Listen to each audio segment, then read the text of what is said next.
Before leaving EPT Barcelona, I decided to play one more event, the 1650 Mystery Bounty. It's a cool structure where 500 euros from every buy-in goes towards the bounty pool. And if you knock someone out on day 2, you get to open an envelope that could contain up to 50,000 euros inside.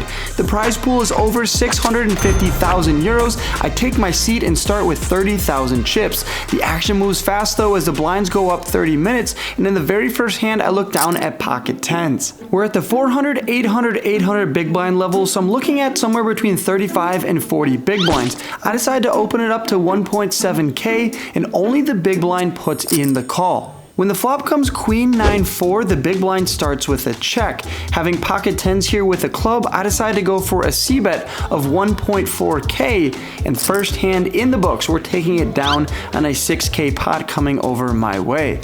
A lot of this tournament is just like getting a big stack for day 2, so that way you can eliminate people and get their bounties. I think 50k will be the top prize, so that's kind of like what we're playing for at the moment. But right now we gotta go to the bathroom like right now, so this is over. We end up moving tables and the blinds have now gone up to 600, 1.2, 1.2k. I look down at pocket 6s and raise it up to 2.4k. We're sitting at around 22 big blinds in our stack from the low jack. Only the big blind calls. We're going heads up in position to a flop, which comes Queen Jack 9, and the big blind starts with a check. Overall, a pretty bad board for pocket 6s, and this kind of would be a check board if I had a hand like kings or aces as well. The logic being we don't want to get check raised and put in a tough spot, so pocket 6 is definitely going to be checking here, and the turn makes the board even more wet. It comes the 10 of hearts. The villain in the big blind starts with a check once again, and yes, I'm taking my 6s to showdown here. If we can get there cheaply, I check behind, and the river now comes the king of spades. Interesting card because it puts a straight out there, so most likely we're both going to be chopping here. However, if my opponent has an ace, that'd be pretty gross news. He decides to bet out for 3k. It's a very small bet. I think he's trying to get me off of the chop. Sure, I just have pocket 6s, so I'm playing the board, and he very easily could have an ace, but at the same time, he could have a hand like king 10, queen jack, jack 10, something like that, and of course, we would chop up the pot, so I happily put my 3k in the middle, but I'm not so happy to see that he turns over ace 5 offsuit. So yes, a bet on the flop or turn probably would have got the job done, but I was trying to take my 6s to showdown, and looks like the villain outplayed me here, 12.6k going over his way. Alright, our chip stack is down to 12 big blinds, and the action folds around to the small blind, who shoves it all in. I look down at a7 offsuit. That's a premium blind versus blind, and I snap call and see the good news. We are ahead of jack king offsuit. Yes, we are going against the jack king off. I love the spot here, but that's a pretty sick nickname for a hand, so we got to hold here. A7 offsuit. The flop comes pretty clean. The turn comes a 9 of diamonds, and the river seals his fate. Wolfgang gets a double up here, now pushing at around 25 bigs. Alright, still in the same blind level, a lot of action going on here in these past 30 minutes. I have 36k in my stack, so around 30 bigs. Ace jack of diamonds from the small blind is my holding. However, there's some interesting action in front of me. The low jack opens it up to 2.4, and the cutoff now jams it all in for just over 10 big blinds. It's 16.2k effective. Action's on me. Ace jack of diamonds seems like a premium. Low jack should be opening up a lot of his hands. Cutoff could be shoving with pocket pairs, worse aces, suited king, queen, king, jack. So I decided to get my chip stack in here. There's another side note here. Because we're playing a mystery bounty, I want to double up and triple up and get a lot of chips for day 2. That way I can stack some opponents and try to win a 25k or 50k mystery bounty envelope. So I jam it all in for 36k. The initial low jack player folds, the cutoff calls, and we see the great news, ace 10 offsuit versus my ace jack. So a dream situation from me here. But if any of you guys are familiar with tournaments, you know you gotta win your all-ins, and it's pretty hard to do so. A 37k pot, and the flop comes king 7-3 with 2 spades. Pretty great news for me. We want to fade running spades and some weird straights that would come for the cutoff. The turn comes a 6 of diamonds, so that kills a lot of his opportunity there. He's going to need to hit 3 10s, and it doesn't come. The queen of diamonds on the river seals his fate. And old Wolfgang here taking down an opponent. Unfortunately, though, we don't get a mystery bounty because it's not day 2 yet. All right, we're on dinner break, 75 minutes coming up of pure relaxation. But 5 minutes prior, I went on an absolute heater. I went from like 17K all the way up to like 60K. a few all-ins, got in some good spots. I had ace high in both spots, but I had my opponent super crushed on the second one. So now we're gonna have a nice little dinner break, come back, continue to run it up. Let's go. All right, the blinds have gone up to 1K, 2K, 2K. It's pushing 8 p.m. here, and I have 42K in my stack. So what's the math on that? 21 big blinds, and I look down at my favorite hand. It's on my hat. I'm playing pretty face up here. I think that's a tell. A player opens it up and I decide to shove it all in, and when it folds back around to him, he makes what seems like a pretty easy fold. And of course, I gotta tell the table why I shoved it all in. It's on my hat, guys. Come on, pay attention here. Seriously though, if any of you guys want to buy the hat I'm wearing in this video, the link is down below. There's only a few of them left, so if you guys like pocket sevens as much as me, would definitely recommend picking one of those up. There was a tell. I'm not afraid to put it in the middle.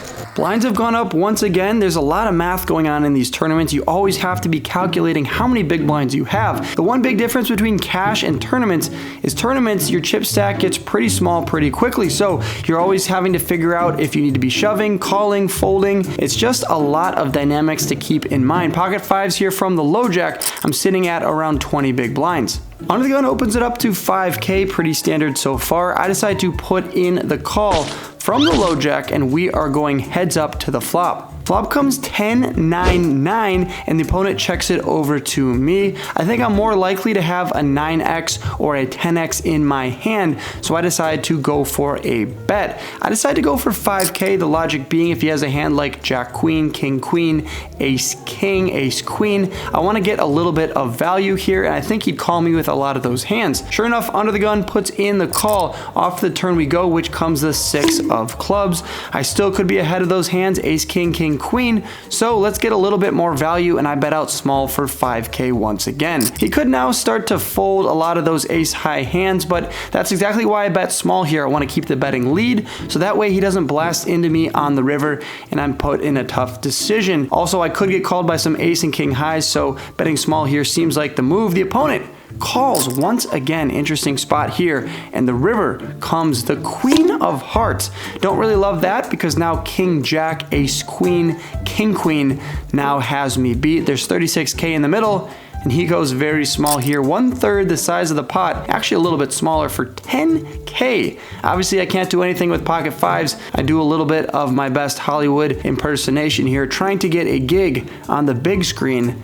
I fold my cards after a little bit of thought, and the opponent does not show his hand. So I think we made a good fold there, betting flop and turn very small. The opponent donks into us on the river when the card comes in that improves his range, and I think I made a decent fold. All right, the chip stack is down to just around 12 big blinds. Yes, the blinds have gone up again, now at the 3K blind level. Got 38K in my stack, and I decide to shove from the +1 position, pretty early position shove here with Ace 7 of Hearts. The cutoff calls, and we're going off to a run out. What does he show? None other than the second best hand ever created, pocket kings from the cutoff. What a great spot for him. The flop is no help. It comes Jack 3 deuce, although it does bring in some backdoor ideas, backdoor hearts, backdoor wheel. The turn comes a Jack of Hearts now, so hold on to your seats. We pick up the nut flush draw. Whoa! I ran away, that's why I worked. Bang, we river top pair. 2 pair to be exact is gonna take down pocket kings. We had a lot of outs, but running away from the table was just the magic we needed. Of course, if I wouldn't have done that, we wouldn't have hit our card. Come on, guys. Run away from the table, put a backpack on, do all those funny things because the poker gods are watching, and they rewarded me here with an 84K pot. How did I hit that river? Just what the doctor ordered. Let's go. All right, they switch us to another table once again, and we're sitting on 13 big blinds, and we pick up pocket sixes from the big blind. So 13 bigs here. The action's on the button, and he decides to open it up here to 10K. I look down at my stack, 66K, pocket sixes. It seems like a sign. Let's get it in. I check to make sure the cameras are rolling.